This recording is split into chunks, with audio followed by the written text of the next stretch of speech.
Like I was saying before the break, we want to talk about the fuel price hike that was announced yesterday. And Doctor, I'm sure you've heard about that. Yeah.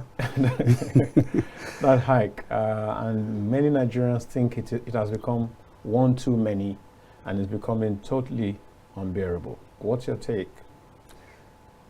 It's really not funny, but this is the reality where we find ourselves today as a nation.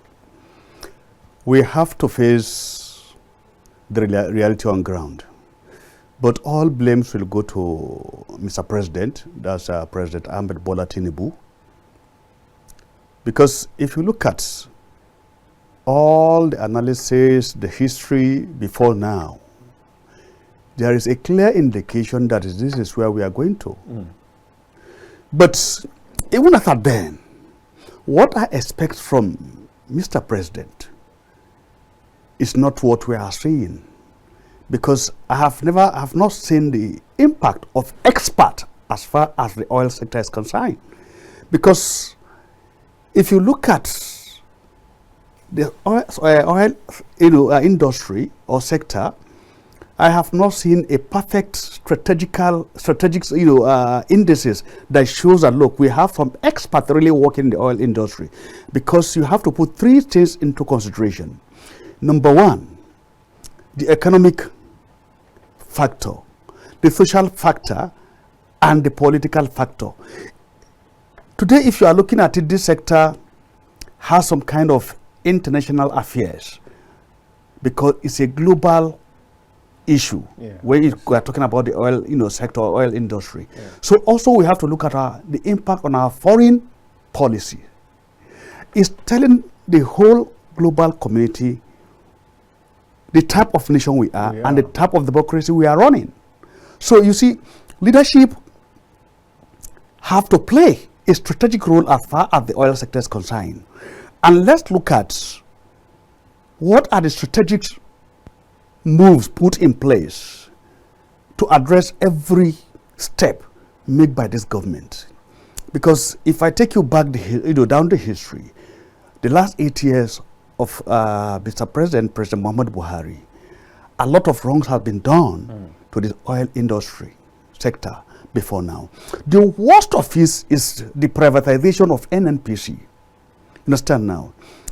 It's a whole mess that you have cajoled the citizens and taken their birthright from them, you understand now, and giving it to some few individuals for your own interest and the interest of those people. Because is that what it is? That is what it is. If you look at the privatization of NNPC itself, you understand now, this is where we are talking about today. But if you, from what we are seeing, the analysis so far is telling you that, look, NNPC is a private institution today.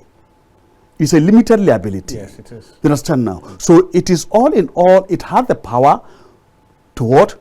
To bring policy and stand by that policy. So is the government helpless of telling NNPC today, look, even though you are limited liability, we don't have say as far as policies is concerned. Whatever you say is the final between the government and the people. You see, this is what we are saying. And this is one aspect of it. The other aspect of it is that, look, about how many barrels of crude oil have been sold and the money has been taken by the past regime government. Then we look at it. This government of Bola Ahmed Tinubu, even though it is APC government, has failed to look at into that aspect of this policy. You have sold how many? Over billions of dollars of crude oil, you understand now, upfront. Let's look at what did they use the money for? What is the investment return from this money you have gotten? What is the benefit? What have you done with this money? You see, I would have expect when you are talking of reform in the downstream, as far as the oil sector is concerned in Nigeria, there are some policy in the past you have to look at immediately. Policy in the immediate and in the past administration, you bring them to land. Let's look at it, analyze it, who are those involved, what do we make out of it, what is your direction, where are you really narrowing the whole thing to? Sure. So it is from here you take a clue, you understand now, to establish your own policy and reform, or to continue such a reform, because the same government of APC. If not, then there is a question mark, a big question mark that need questions that need to be answered. You understand now? So if you are remaining silent, that shows you have compromised. You are compromising some part of your leadership and strategic aspect as far as leadership is concerned and governance is concerned in this aspect. So now, looking at where we are today, Doctor, before you move forward, it was MKO Abiola of blessed memory who said one time that it is no use walking forward, that you cannot be going forward and looking behind. Is that not? Don't you think it's a waste of time and resources trying to now probe into what this that? Because come to think of it, how many probes have we had in times past, and what has been the outcome of such probes at the end? So won't it be just another waste of resources, gather people together, and then nothing comes of it? Nobody is held to account. Nothing happens, but people have a probe has been conducted and blah blah blah. Is that not what we are? I'm not really talking of probe here. Okay. You look at policy direction and redirection. Okay. Policy readdressed by the government. Like for example, the essence of history is to look at where you are coming from and to guide you where you are today and to guide you where you are going. Correct. Yes. That is why I think we have to look at history. Yes. Kyari is still the group managing director of NNPC. Yes. He was through the group managing director through Buhari's administration. Yes. So now still the group managing director. So what you're okay? You understand now? Yeah. Call this man, ask him some technical questions, and get the answers. Get your experts as far as the oil sector is concerned. Make critical analysis. Then from there you draw your strategic plans. Put some variable into what? Into consideration. The economic factors, the social factors, the political factors, and the foreign factors. Now, if you look at it, we have this issue of Dangote being in the center of the whole thing. Yeah. We have Dangote refinery, we have the NNPC, and we have the oil marketers. Yes. Now, since yesterday, Dangote have refused to speak about the hike in the price, fuel price. He refused. His spokesperson refused to make comment up to now. And if you look at all the analysis from NNPC and some of my colleagues in the public affairs analyze what they are saying, to me, I don't key into it, because logically it doesn't make it doesn't make sense and doesn't tell you that, look, we are working with reality. As far as the frequencies of our neuroses are working in terms of the 21st century, and you are talking of what? Positive thinking. Mr. Dayo, we are not there.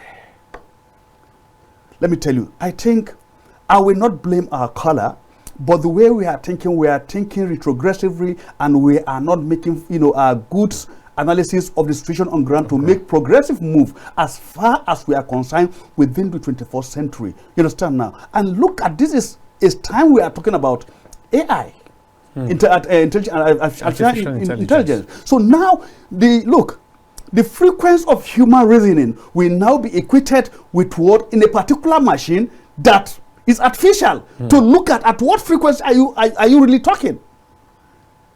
So look, it is not in those days whereby we analyze individual speech and individual policy and strategic move plans of government by their bags of knowledge or certificate. You understand now? We look at it by the practical indices of how it works out, and it makes effect within your domain and outside your domain, because this is the real concept of what? Globalization. So it is a system network that works from one nation to the other. So now, looking at what I'm analyzing is here, you have Dangote in the center, refinery. You have what? The marketers, and you have NNPC. Now, we woke up overnight, the pump price has been changed from what? From 977, NNPC is telling you we have added 21 naira to it, making 988 or 89 naira. Then at the pump price now in Abuja is 1,120 naira. Then you look at their analysis. They are telling you we are selling to Dangote at the current. No, they are selling crude oil to Dangote refinery at the international price for now. Yes. You understand now? Yes. Because the policy has not changed. We have not have any new direction as far as that content is concerned. Then you look at the second thing here is that, look, Dangote said, look, this is not the reality on ground.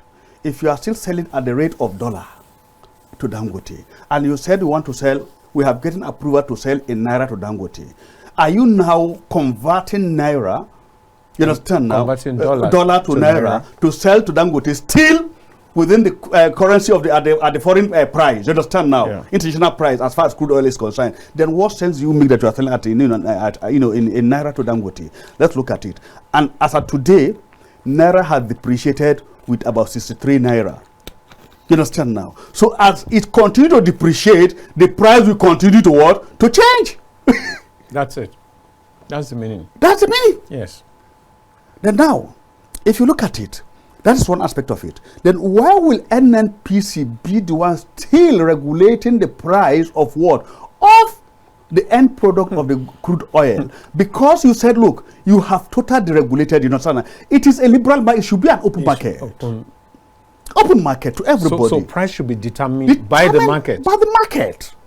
So look, I don't need anybody to tell me I should get my beans from Cotonou, from Chad, from Niger, from Maiduguri, or from Kanu. Wherever I got my beans and come to Abuja market and sell it at whatever price is best known to me. So the marketers should be free to look, search for anywhere they can get their crude oil, sell to Dangote at whatever price, and let Dangote sell to whoever I want to sell to. You remove your hand. Let me tell you, you see, people easily forget history. When we did the regulation of full total privatization of what? Of the Nigerian telecom sector. Yes. What happened to the Nitel? The Nitel was bought over by some individual and they changed to what? To MTEL. But today, where is MTEL? Dead. Dead completely. So today we only know about what? MTN, Globalcom, and Etisalat and others. The same thing is now going to happen to it, you understand now? So practically where we are going to look, one time, at a point in time, we end up knowing about anything that have to do oil sector. It will just be from one family or one individual to the other that, manage the sector. So as far as citizens concerned, interest is concerned, it's dead, it's over. As far as the oil sector is concerned. Total deregulation, what are we saying? Let's look at this, Mr. Dayo. There is something fishy, something behind the curtain that the NNPC are not coming out to tell the Nigerian citizens. Let me tell you. When you get the crude oil, sell to Dangote. We have not discussed way out of all this crisis, but now we look at what is beneath the water that is unseen to the people. Yeah. Even from the first policy, whereby they give out the crude oil to be refined and brought in the petroleum, the final product, you understand, the petrol, and sell to the marketers, to the citizens. Now you ask one question. And the same thing is happening to Dangote today. Apart from petroleum product we get from the crude oil, there are other products. What happened to these products? We have the diesel, we have kerosene, we have the aviation oil, we have the polyethylene, what gives us the leather. Then we have what we call petroleum jelly. We have what we call, I have forgotten the name, citrus oil. Right. This is the oil you produce. We have what we get. We also have wax. Because these are the three products you use in doing Vaseline or any other pomade, All right. Citrus oil, petroleum jelly, and wax. Yes. When you bond these three products together, you just add some, fragrant. It will give you your perfect body cream. Except if you determine to use only petroleum jelly. So now, all these products, we have other unmentioned products that we Nigerians have to ask question, what happened to these products? After refining. Doctor, that's a huge area to also look at, to be very honest with you. But just continue. Now, if you look at Dangote, you are talking about petroleum products. What happened to other products? because it's the biggest refinery as far as Africa today is concerned. So those other derivatives. What happened to them? What are their costs? At what quantity do you have them after selling this product? What happened to this product? So nobody's asking about this products. Now Dangote said, let me quote him. He said, it is now that he understands that the oil cartel are so powerful than the drugs cartels. You see, Mr. Dayo, let me tell you, where we are coming from, a lot of 1,001 questions need to be asked. Exactly, and that's part of why we have this program. Let's go.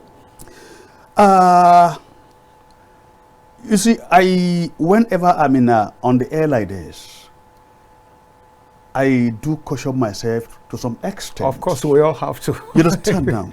Because if you go deep, you make remarks that are very, But that is why I tell a lot of people that, look, journalism should be constructive.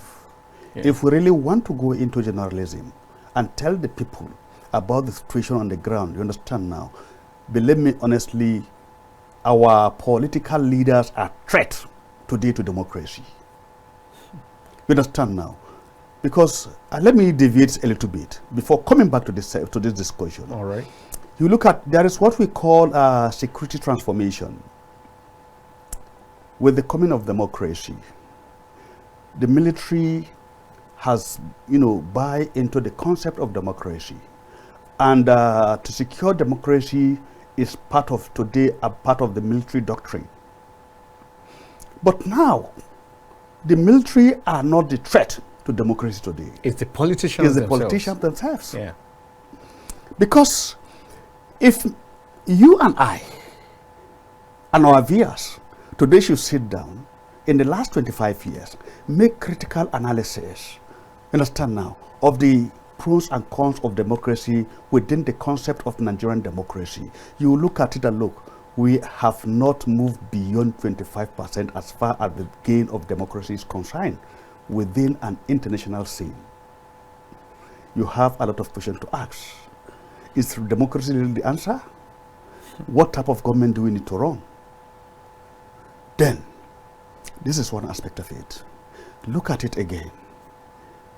If our leaders are showing some nonchalant attitude toward the response of the citizens that are not comfortable with their policies day in, day out, and they are not mindful of the citizen response to these reactions of their own policy, then what is the essence of democracy?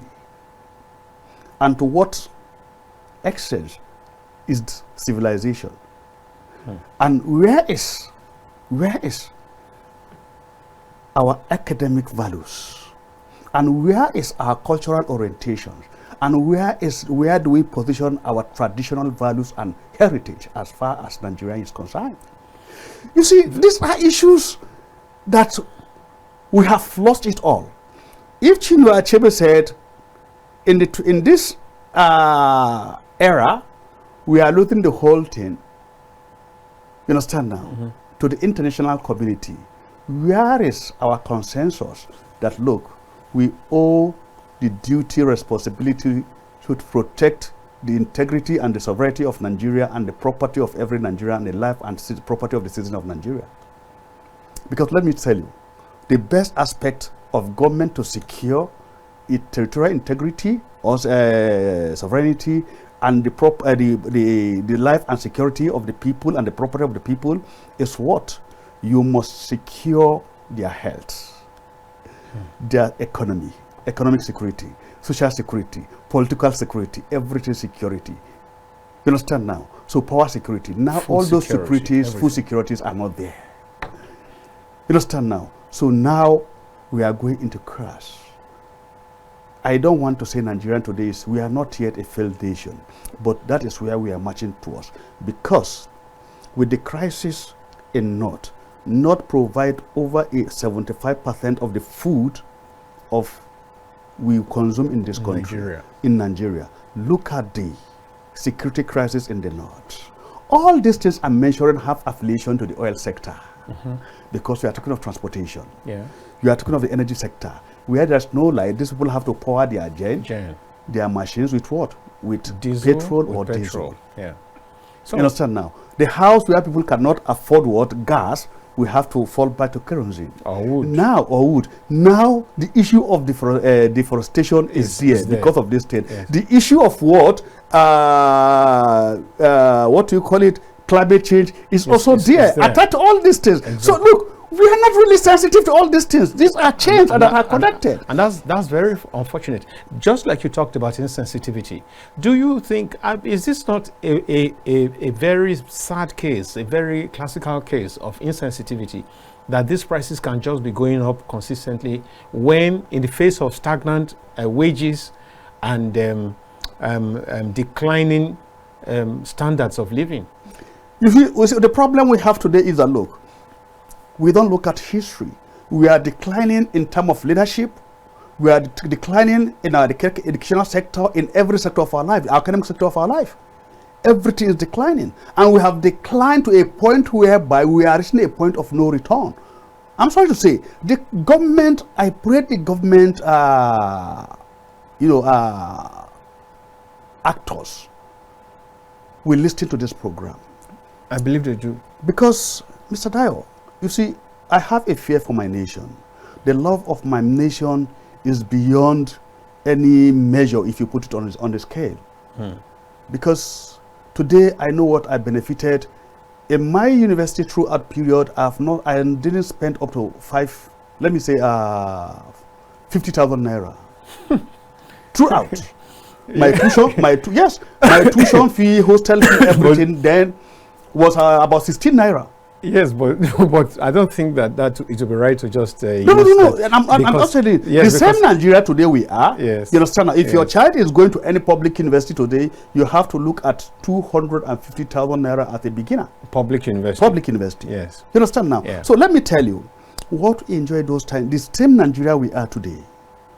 Look, we have our policy. Government is declining when it comes to policy, strategic planning, and government involvement in bringing infrastructure closer to the people. And this is where we are. Doctor, before I lose sight of that, it's important also when we do such analysis to also admit that the value of money has been consistently going downward. So it's clear that the 50,000 of 1980, if you like, 80 something, is not likely to be it's not likely to be less than even the 200 we're talking about. It's far more than that. Yes. It's far more than that in value. If you talk about 50,000 of 1980, for example, you might as well want to match it with like maybe 1 million. In fact, far more than that. If you look at the fact that Naira used to be at par with the dollar at a point in time, and then we're talking about $1 to 1,700 Naira. So if you look at that, then of course it would not be right to just look at the figures outside of these other influences. So I just think that we need to factor that. You see, the problem, what I'm trying to analyze here is that, look, the declining nature of every aspect of our lives. Yeah, of our lives. See, let me tell you, during Abacha period, when President Buhari, then the chairman of PTF, Abacha increased the fuel pump price with just like 2 naira. That money was separated from the real price, the old price, and was given set aside as PTF. And we look at what it was used for. So now you have deregulated, you removed the fuel subsidy. Where is this money? What are you using it for? That's the question that Nigerians are asking. What are you using it for? So you see, that is why I'm telling you, the decline in what? In leadership. There is a huge gap between the political leaders and the citizens. You are not communicating with us. You are not telling them what are you using, because these people voted for you. You got their mandate to be there. You need to tell them, as you walk from one town hall to the other, from one local government to one state to the other to campaign and get their intake into what? Your manifestos, political manifestos. Now it is a time for reality. Come out and tell them what you have achieved, what you are able to do, and this is the bottleneck. You are not communicating, and nobody is telling them. Well, when they ask question, you are not pleased enough. They look, I'm sorry, this is what is happening. This is where we are today. If you look at the whole thing, Mr. Dayo, yeah, I'm sorry to say, with the situation in the Middle East, with the bilateral relationship between the United States and Israel, whatever is the relationship, no matter how, whatever you see Israel doing within the Middle East, you understand now, United States President, Mr. Biden, will still come out and tell the whole world, this is our position. This is the position of our people, and this is what our people want. This is where we stand. Doctor, let's go. In response to the rising challenges of crime and vandalism, the Nigerian Security and Civil Defense Corps, NSCDC, has trained 135 personnel in basic arms and weapons handling at its FCT command headquarters. This training is crucial for empowering security operatives to respond more effectively and safeguard public assets. The representative of the FCT minister, Adamu Bubagwari, commended the trained personnel for their gallantry, stating that their skills would strengthen the security architecture in the FCT. He encouraged them to adhere to the rules of engagement at all times. Let me take a dive into the issue of critical asset and infrastructure, particularly our street lights, our rail facilities that are seriously attacked by vandals. With this training, I believe the FCT command will inject more of this personnel into protection of such critical infrastructure.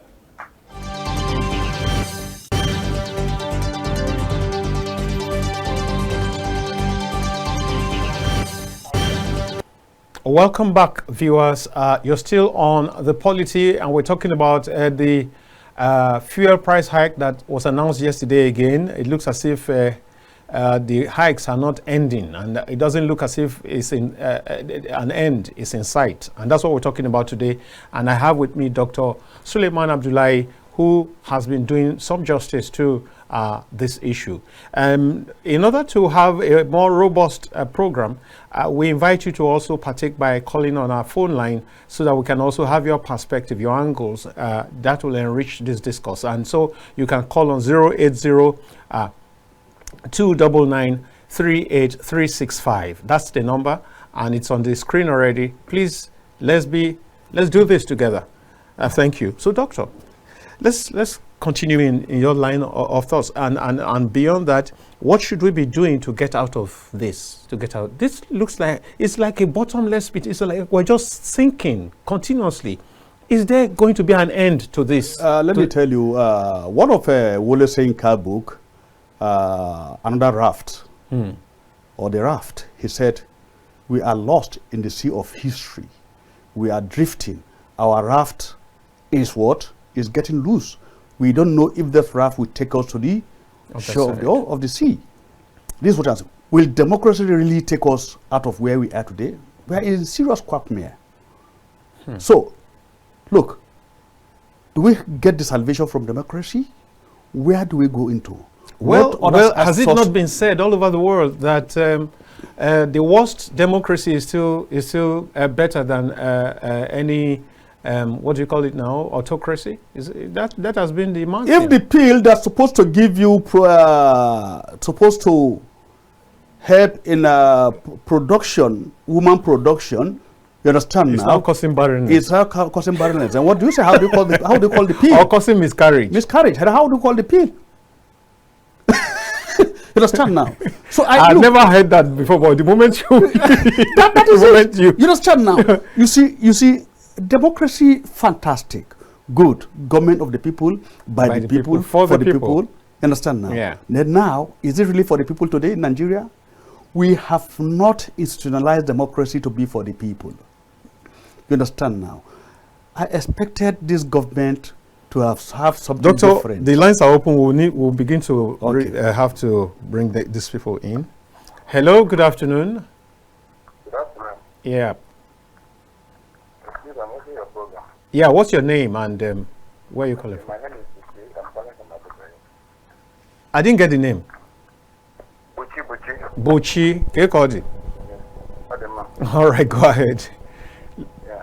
So what I want to contribute, yesterday we were talking about Polity. Yesterday when we are going to... Yeah, it's still a problem. Yeah, go on. This fuel issue.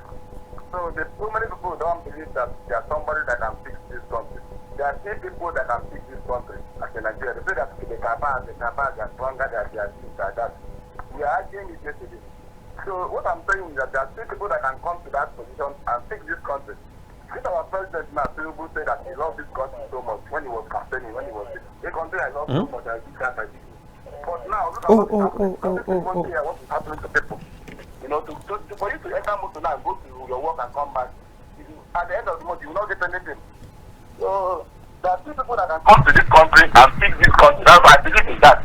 I don't believe that everybody is bad. And in the minister of petroleum, the same thing that Buhari did, Buhari come and say he's the minister of petroleum.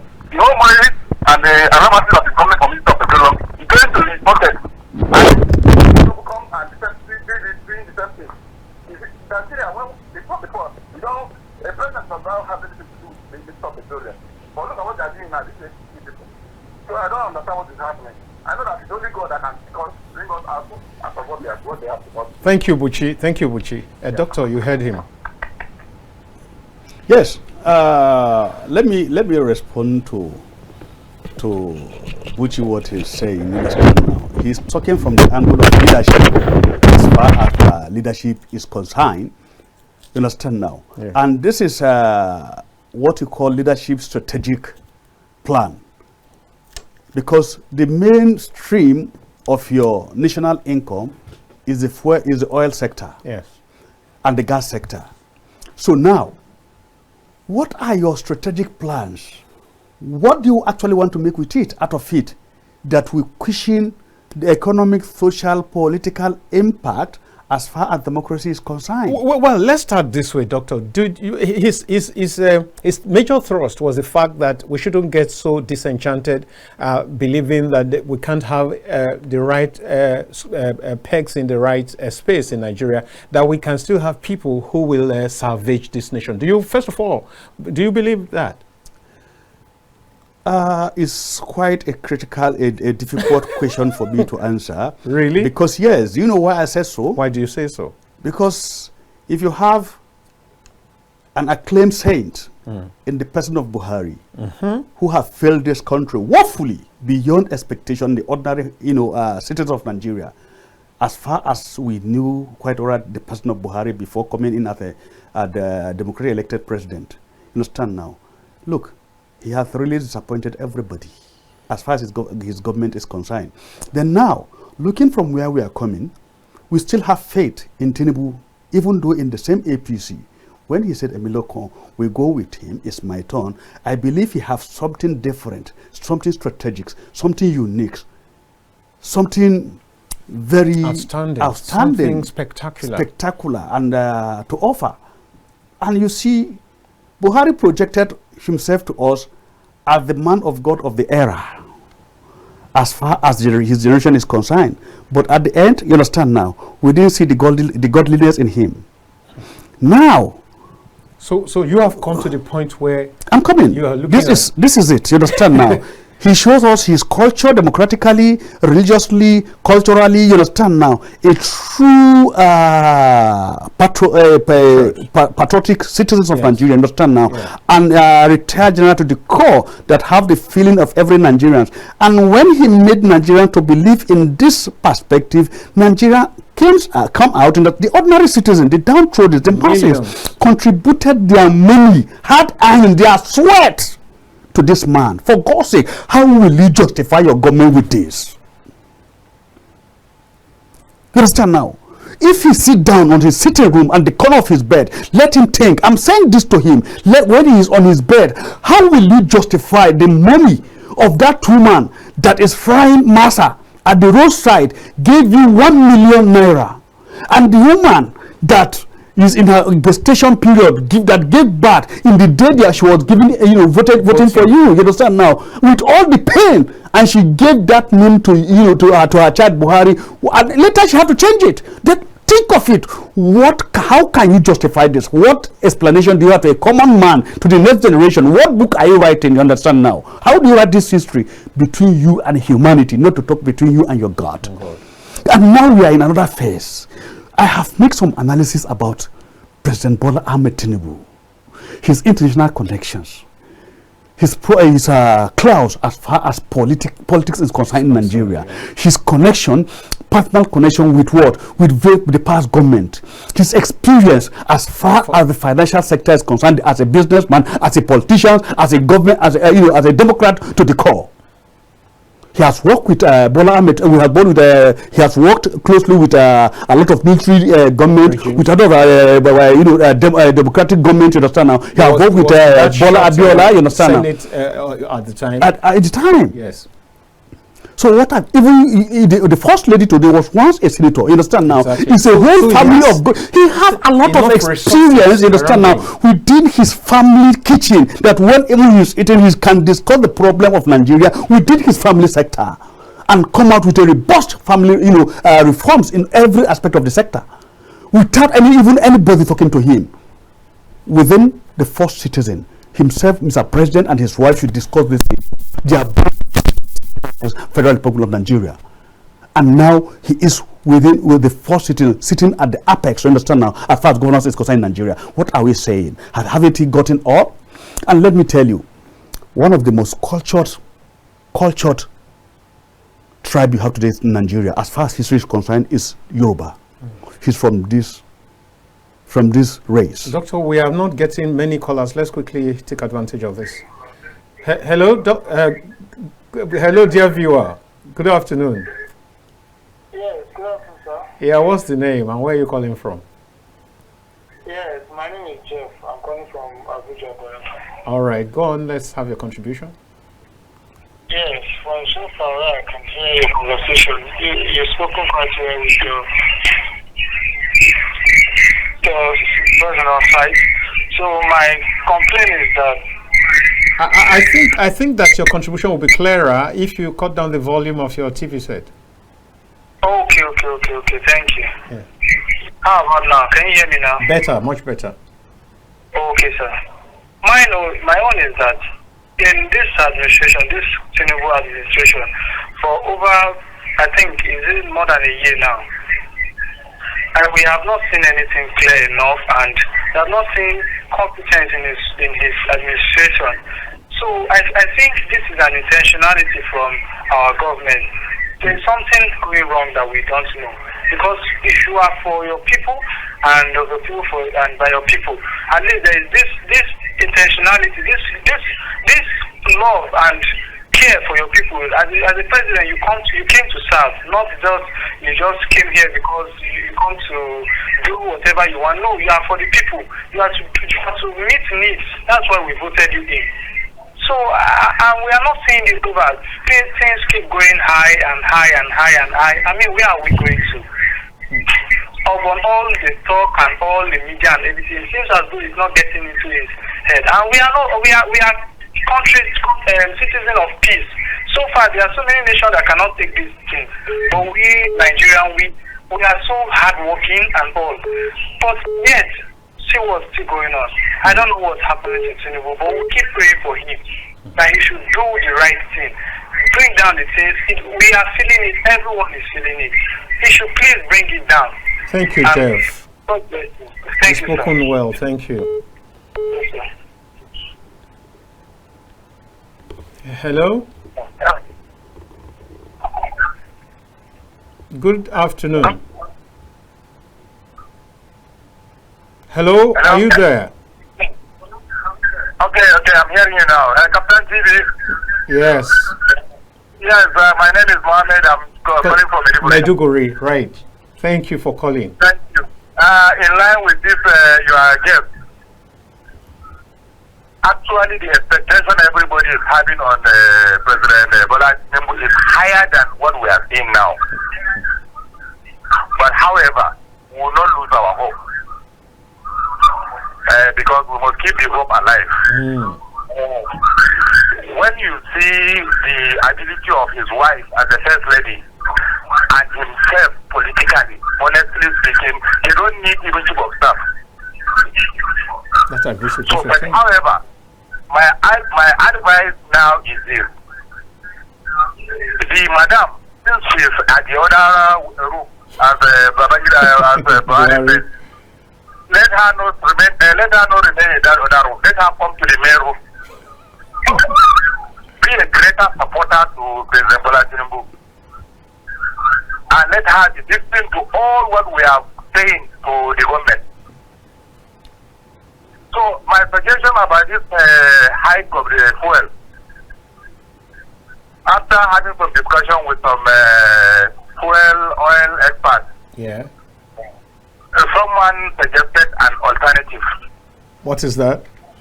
That the ABU's area, Department of Energy, Petroleum, whatever, they design a modular refinery. Oh, yeah. That if the politicians or the businessmen in Nigeria can key into that system, as quickly as possible, let every state capital have their own modular refinery. Instead of this money that is being sent under federation allocation to states, part of the money should be given to them by crude oil. Transport them into their state, refine it, sell it to the people in that state.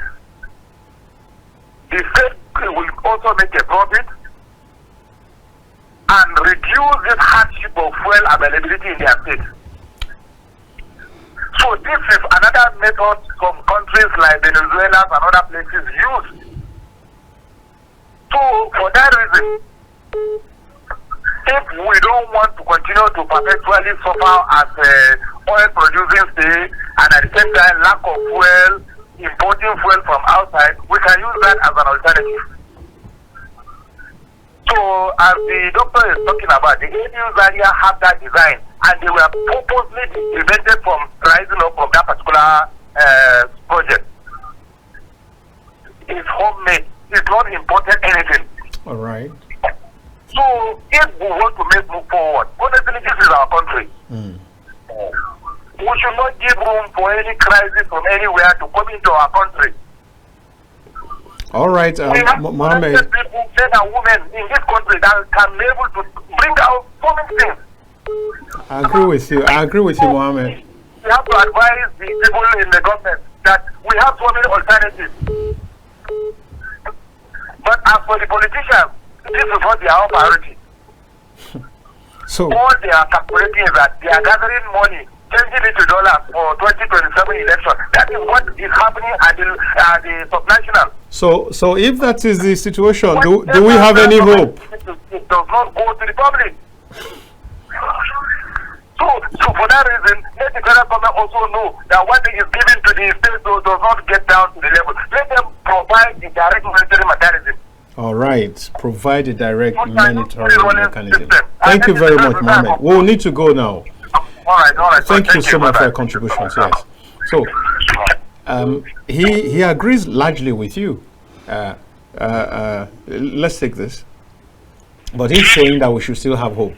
Hello, good afternoon. Good afternoon. Yeah? Can you hear me? Yeah, I can hear you. Okay, my name is Destiny. Yeah, you are the one that's not helping all of us because the volume of your TV is too high. Can you hear me now? Better now, yeah. Okay, sir. Yeah. Yes. I called because of the issue of the fuel price and all, hiking of fuel and all. You know, this fuel issue is something that is affecting everything. If anything affects fuel, it affects everything in the economy. And this is a crucial situation that we need to attend to. So I don't know what the government is saying or doing about it right now, because the problem at hand needs to be solved. So I don't know what's going on right now. Our government and all, it just looks as though things are not moving. There's a saying in our country that things are going up and never come down. And since I was I was born hearing that. I've never seen anything that comes down. Everything up. Where are we going to in this country? Youths are not encouraged by our leaders and all. But this particular fuel hiking of price, it affects everything. That's the most painful part of it. That's it. I agree with you. The hike fuel. Every other thing is affected. There's a chain effect. I agree with you.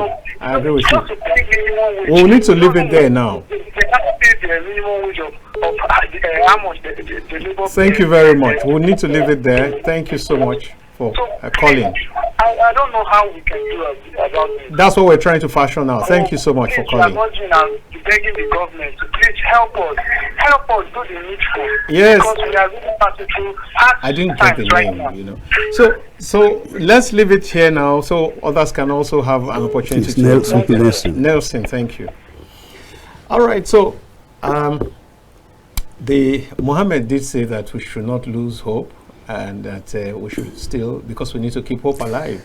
The other person also concurred largely with you, and this one is saying, how long are we going to have to put up with this challenge of things going up, always defying gravity? Ordinarily, what we know is that whatever goes up must come down, but in Nigeria, a lot of the things, especially prices, once they go up, like it reminds me about this pet project of the wife of the current president. No, Secretary General of the Federation, George Akume. Yes, she have this Hope Alive project at the beginning of democracy. So let's keep our hope alive, because there is some indices. You see, let's also help the government. If the government rounding up on this yes, finally, the government is not telling the people the truth. But I read something positively about this government. All right. He said, we have paid $22 billion of our debts we inherited from Buhari. Exactly. So if this is the case, this is a positive move by the government, because the amount, the debt of the nation tells on what? On the value of your currency. That's correct. And how they respect your economic factors as far as in the community of nations economically. Yeah, and even your liquidity. Everything, you understand now. So now let's look at it. Look, Mr. President should communicate with Nigerians. There are a lot of gaps, you understand now, that need to put in place. So let me brief you. So if Mr. President is busy and is not saying this, the Minister of Finance, Budget and Planning, Economic and Planning should be talking. You understand now? It is not talking. His spokesperson should be speaking. So look, let me tell you, they need strategic plan as far as the government is concerned. You understand now? You see, we have found ourselves where we are today. That's why I tell you, look, the raft have gotten to a point whereby it is getting loose. But when you are trying in the middle of the sea, you are trying to package the whole thing. We get to the final destination. Tell the people where we are and what we are doing. You understand now? This is so that we should not be lost in the sea of history as far as communication is concerned. This is my take. Thank you very much, Doctor. I'll just take this so that. Yeah. Good afternoon. Yes, good afternoon, sir. Yeah, what's your name? And let's have your take quickly. Tell us your name and where you're calling from. Okay, my name is Paul. I'm calling from Niger State. All right, go ahead quickly. I think my take in this matter is just a word of advice to the government, because everybody is feeling the pains of the hardship. Yeah. But all the three candidates we have in 2023, all of them promise the removal of fuel subsidy. That's correct. Which everybody understood valued. So the situation now is that this money removed from the subsidy, what are they doing about it? Because the one side, I think the government should listen to the citizen. Because those that in the light, they don't know the danger in the darkness. Because part of the money, at least, should go to maybe subsidize the food stuff. For the citizen to go to market to come pick. Because if you talk of palliative, it's not everybody that will get palliative. But if you subsidize the food, people that have the little one that they can go, they will rally right and go to market and pick whatever they can pick. And the other way, the transport system.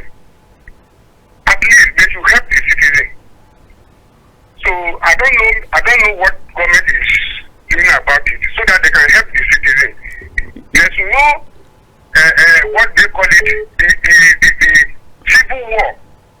Civil war. There's nothing like the civil war that is more than hunger. Hunger is dangerous and more than civil war. Thank you, Paul. I agree with you because a hungry man is a very angry man. So let's leave it here. Let's leave it here and then make progress. So viewers, we will need to move on to the second segment that has to do with the ex-governor of Kogi State, Yahaya Bello, and the tango between him and the Economic and Financial Crimes Commission, the EFCC, and all the drama that's been playing out in recent weeks, or ever since he stepped down as his tenure as governor ran out.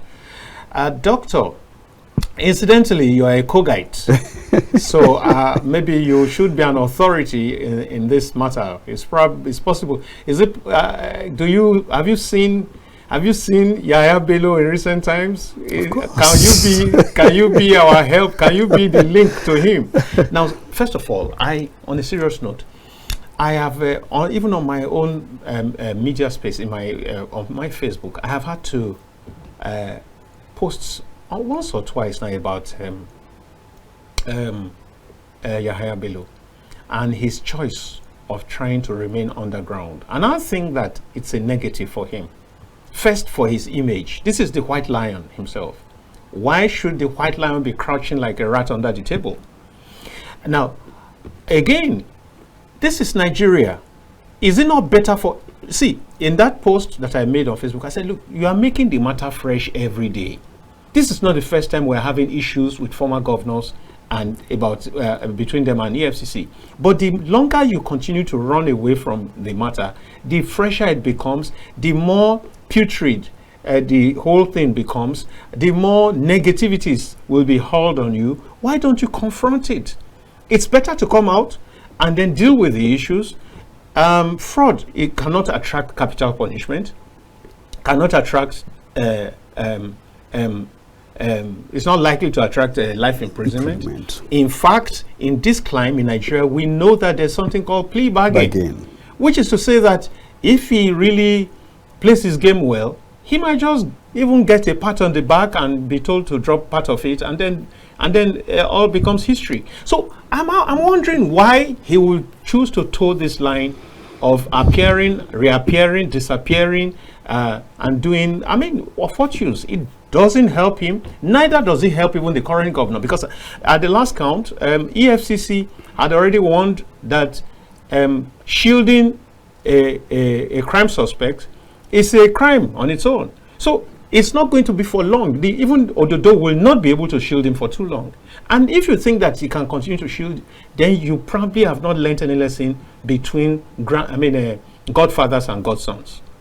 Ododo might be able to do this. I'm talking so much so that you can at least maybe respond once, and then we allow the callers to call in. Ododo might cover him for this first tenure. Once Ododo can stand well, you can be sure he can dispense with him for the second tenure. So he needs to factor all these things and face his fears quickly. What do you say to this? You see, this is a game of dilemma. This game is very tricky, right? It's tricky, and the dilemma in it, one have to look at it from one point of the other. Yeah, it's surely a game between cat and rat. Exactly, something is become like that. It's becoming like that. So let me tell you, you see, everybody want to play safe. Okay. EFCC is playing safe. Is playing safe. Really? Yes, really. Let me tell you, EFCC is playing safe. You understand now? Look, Yahaya Bello want to try to play that. Look, I'm clean and innocent. I'm just being witch hunt. Understand now? Okay. And the other factors. What better way to prove that? I'm coming. By coming out. I'm coming. Then, if you look at Ododo have washed his hand off of this game. Now. How? Good. The last time they went to Benghazi Street, when EFCC was there, and he used to arrest, I said, look, they used his convoy. Even there was no clear evidence to show. You understand now? That is one. Then he left there, and then the issue, look, after that incident, we couldn't find Yahya Bello again. All this is sudden appearance. You understand now? Yeah. In the EFCC office last 3 weeks ago.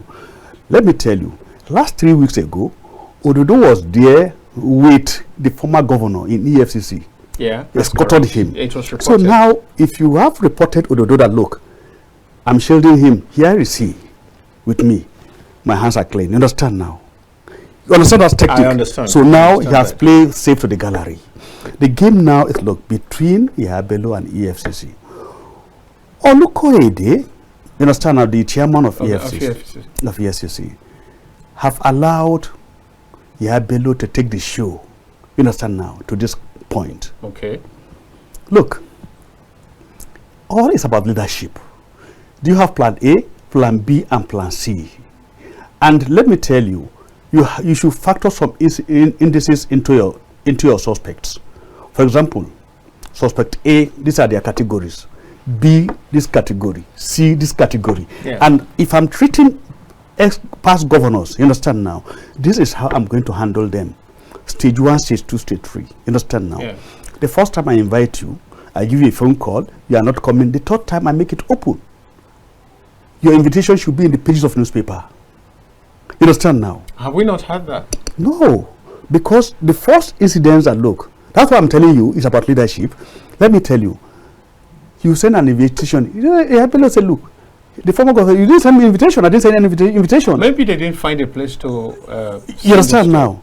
So now it's not possible. That's why I said, look, the next thing you make it in the pages of newspaper. Yes, of course. You understand now? In fact, courts from time to time ask you to go and put adverts on public. You understand now? On the public domain. The guy will fit. He has his media team. You understand now? Yes. He has a relation family. Once that is done, if a court act, once that is done, whether it's that is number one. Claim ignorance. That is number one. Yeah. Number two, C.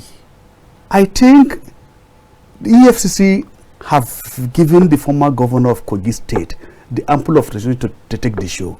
He is taking advantage of the judiciary. Instead of EFCC to take advantage of the judiciary, EFCC should have gone to the judiciary before you have barely understand now. Give your claims, everything, declare him wanted with your public. He has been declared wanted. He has been declared wanted even before then. Even before the time it was. Yes, you understand now. So after a publication, you go to court. With this someone him the first time, I will make a fact now, he's not responding. We are putting in the public domain. He's not. So the court should help us in an hour. Place it and call you someone you want to see me, or let me in the court. But if see EFC didn't do that, then the former governor now took advantage of that. Understand now? He was in the court before them. That is why the case now is going to Supreme Court. Justice delay is justice denied. You understand now? So you see, the EFCC allowed the first game to be a media trial. You understand now? I think I take your point. I think I agree with you, because if you notice, there's also a case concerning the former Taraba governor. But right now, there wasn't so much noise made. It's already in custody. That is their custody. And they're trying the case. You understand now? So to that extent, I think that you have made a very clear point. And in the aspect of Yahya Bello. Yes, but in the aspect of Yahya Bello. Yes. You see, just like you said, as far as politics is concerned in Kogi State, he has made his history, he has written his name, and as far as Kogi State is concerned, yes, within the Kogi Central, he's a hero. Yeah, sure. But I pray this issue of EFCC should not tarnish or diminish his record, his image. Because look, I said one thing. In every national interest, there is personal interest. Definitely. You understand now? We look at it. After all, national interest is an aggregation of all the personal interests. Good. So now you look at what factor have factored into this EFCC case as far as Yahya Bello is concerned. You must be tactical about it and how to move with EFCC. Because at the end of the day, I'm telling you, it's going to be a game between EFCC and Yahya Bello. Nobody will be there. In the end, yeah. At the end. Because the court now said, look, Yahya Bello should make himself available for arraignment with EFCC. Let me tell you, if I am EFCC boss, you understand now, I will not take this issue personal with him and Yahya Bello. You understand now? I must not show to the world that, look, I want to arrange him and he must be arraigned and I must handcuff him. You understand now? I must molest his person because he has proved stubborn. No! Oh, do you think that that's what's happening now? That because, look, Because again, that's what I'm telling you. I think I can understand where you're good because this a lot of press conference. This man presented himself in your premises. All it would have taken is for you to take him into custody and then investigate him. But 2 hours later, you're in the governor's lodge, and then you are firing a shot, and you understand now. And he took that one. He went to the press conference media and told the whole world that they are after my life. Now he said, "Look, I'm taking advantage of what? Of the concept of democracy, you understand, because the fundamental human right, you have to get protection for my life and proper and for my life and my family, because today what he's indicating and from what we are seeing in the media, Bello is saying EFCC is after his life, and now it's becoming a different ball game that their nations are now cautioning interested. Because the voice of Nigerian citizens came out to present a press conference. You understand now? Last 2 weeks that EFCC is after their son. And is that the case? That's why I'm telling you that look, as far as I'm concerned, EFCC is making able to take the show. Right. But here, let's look at it, and let me tell you.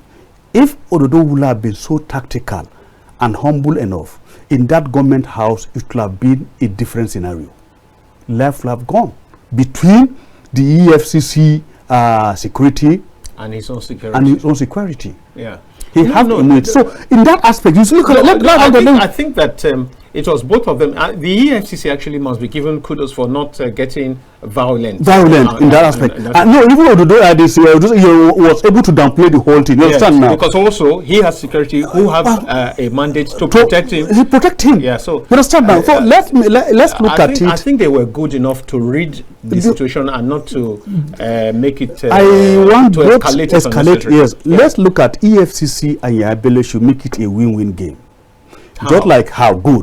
Just like he made himself available in EFCC, he can also reappear in FCC again. Yes. You understand now? Yes. Because if the first appearance, EFCC didn't take advantage of it. You understand now? Yes. I'm here for the second time. What do you want again? Here I am. But before we go and before maybe callers begin to call in and then time runs out. Don't you, if you were chairman of EFCC, and we're talking very honestly and as dispassionately as possible, would you not feel bad that it took so long before he showed up? Good. It took several months. You see, let me tell you, do you know why I said, look, that is why I said, look, EFCC have given him gap to take the shoe to this level. And that's why you itemize some of the steps that you have taken. Let me tell you, it's all about strategy. You understand now? Olukoyede may have some, the EFCC chairman may have a good intention, you understand now, in doing his job perfectly. And show the nation that, look, I'm not being biased against the former governor, you understand now. But if you leave some lacuna, to be exploited, it will be exploited. You understand now? And let me tell you, one of the 48 laws of power, Yabele will continue to enjoy one thing. As far as he remains a topic in the Nigerian media, in the newsstand, positively or negatively, you understand now, you are still discussing this issue. He will feel on top of the world. You understand now? That is it. One of the 48 laws of power. You should consistently be in the news, negatively or positively. You look at it during the IBB's time. You understand now? And he said the best name I love when they call me evil genius. You understand now? But could you imagine that? So now, whatever you call him, tomorrow will be on the news. You understand now? So that helps him politically. Let me tell you, what is telling that, look, this is the man that have given the toughest time to what? To EFCC as a government institution. Will that not provoke the commission to also go all out, and even I hope not beyond all out. I hope not beyond the commission. EFCC will still like to work within the boundaries of the law. Correct, yes. You understand now? Yes. Because they have international affiliation. You understand now? With sister agencies, with international sister agencies. Yes. You understand now? Yes. And His Excellency is aware of all these things. Good afternoon. How are you today? Good afternoon, sir. Good afternoon. I'm calling from Kogi. And your name is? Paul from Kogi. Your name is what? Olusegun Paul. Olusegun Paul. Go ahead, please. Let's hear. Yeah, from Kogi. Good. I just want to answer your question there. Yeah. Who is fooling who? Yes. EFCC is fooling us. All right. Yes. Who is fooling Who? Yeah. EFCC is fooling us. Okay. They should allow the man to rest. If they cannot arrest him, they should allow him to rest. They should allow our former governor to rest because they are fooling us. I wish you all the best, sir. Is that before you Have a go? wonderful day. Before you go, Olusegun Paul, Yes, sir. explain. Give us a little bit more. Why do you say the FCC is fooling us? Yes, sir. The reason is that it has been long. And all we are hearing is court issue, court issue, court issue. Today, they declare him wanted. Tomorrow this, next tomorrow that. Who is fooling who? Is EFCC that is fooling us? So you believe that they could have allow him to rest. you believe they could have done better than this? Than this, sir. They could have done better than this. So If really they want to do it, they what could does have done better than this? What does better than this mean? By now they should have arrested him. The ball is in their court. All right, thank you. Sorry, They should play it better. You see, that it's just like a game between Tommy and Jerry. Exactly. That's what they have done this to. That's it. Hello.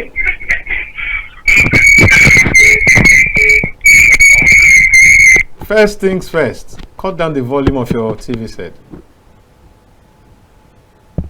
I guess we've lost him. Hello. Hello. Yeah. Good afternoon. Hello. Yeah. Make yourself a little bit more audible, please. Yes. Okay. Yeah. It's because of the volume of the television. That's why I turned it down. No, but your own volume. As the volume of the television goes down, let your own volume come up. Okay. Thank you. Yes, I appreciate the effort you people are making to correct the Nigerians. Thank you. I once said it, that the problem of this country. Hey, Nigeria is a nation has sorry, no you didn't tell us your name, oh. That is concerned citizen from Bayelsa State. Oh, okay, okay. Go on. I said Nigeria as a nation has no problem. It's just like a house has no problem. The problem of the house are the inhabitants of the house. Of the house. How they manage it determines how the house is. That's just the problem of this country. I tell you this, what is going on is the corruption. The problem of the house are the inhabitants of the house. No, who is Bello now? Who is Yahaya Bello that cannot be arrested by EFCC? Why they even went and terrorized the whole CGN of a nation? The whole CGN of or whatever. Then the higher body is stating they cannot arrest. You see, what is happening just like Nigerian police, but not all of them. When they come to the telly and tell you bail is free, that no police officer should touch your phone on the road. They are talking there, but that means going contrary on the road here. That's just the problem. It's corruption. We don't even want to implement our law to the letter. We are so segregative, favoritism, and that's just the issue. If not, who is Yahaya Bello? He's not a servant to the nation, servant to the state. And you give somebody work and you don't allow him to operate because I'm beating EFCC chairman because I think he's being handicapped. They give him work to do, but they don't allow him to execute the job. They want to arrest somebody that will come from the headquarters or whatever. Right. So they are frustrating because if not, I know he wants to work. He wants to work, but something is happening somewhere. Where is the Yahaya Bello hiding in this country that they cannot fish him out? Okay. But when you want to take a step, I believe there's all that from somewhere else. But if it's a common man now, if you go to jail and see those who stole 2,000 naira, they are languishing there. But those who stole billions. Thank you, concerned citizen. Thank you, concerned citizen. How is Yenagoa doing? So you heard it. Yes, I told you it's a game between Tom and Jerry. Yeah. Let me tell you, at the end of the game, it's going to be a win-win for the two of them. Wow. How? By the time Yahaya Bello appears, the former governor, His Excellency Yahaya Bello appeared before EFCC, it will be a laughing matter. So this guy, you really give us tough time. You see, will frown his face, and this guy may be smiling. So you need me here, and I am. And when he went there that last 3 weeks or 4 weeks, you saw him with his lawyer, with everything prepared to go. He's there. You understand now? That's what says you, look, he's telling the world what I'm trying to protect is my fundamental human right. You can arrest me, but my lawyer is there to bail me. You understand now? Yeah. This is it. So if that is the case, but the bail is not automatic. It's not automatic. It's still at the it's prerogative of the court. Hello, good afternoon.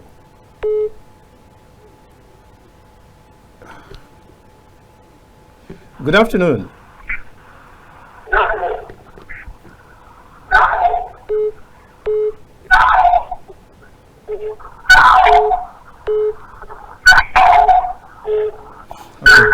I think we have there's a problem with the network, or we tell them to turn down the volume of the TV set before calling.